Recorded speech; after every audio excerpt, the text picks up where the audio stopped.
three best friends. Enzo, the shy outcast. Ano ba tong buhay na to? Kara, the online geek. Ay, KR, I know, right? And George, the sporty tomboy. Gusto ko talaga maging unang babaeng adkal. Embark on a quest to be popular like the rest.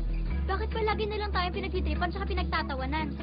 Eh kung maglista kaya tayo ng mga bagay na dapat natin gawin para naman mabago na yung sitwasyon natin. Para maging mas exciting, mas masaya dito sa high school natin. There? There!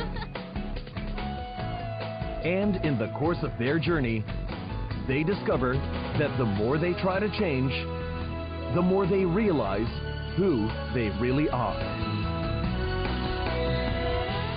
May namit akong isang babae. Oh. Oo nga. Wow. Hot chick. Pero medyo sabaw eh. Hi class, I'm Miss Maddie. Nagulat talaga ako. Sa lahat ng magiging teacher ko sa remedials class, siya pa. Enzo, Yes, miss? are you finished with your test? She's way too old for you. Maddie's very nice, but don't you go mistaking her niceness for something else, huh? A3. Ano yung A3? Anytime, anywhere, any place. Kaya naman pala kayo nagkakasundo ng mo kong na yun eh. Panay letra kasi kayo kung magsalita. Kara, mag-usap tayo. Bakit pati siya, Chad? Dami mo nang manliligaw. Ito na lang yung meron ako.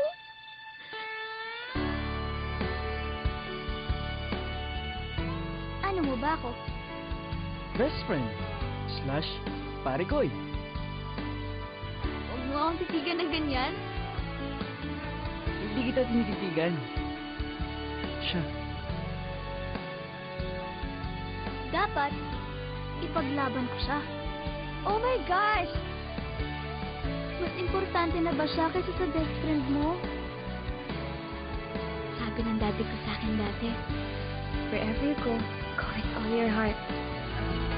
This August, GMA Film and FMDC bring you a film that will define this generation and will touch the hearts of everyone, whatever age they may be. The more things change, the more they stay the same. Tween Academy, Class of 2012. Directed by Mark A. Reyes. Opens August 24.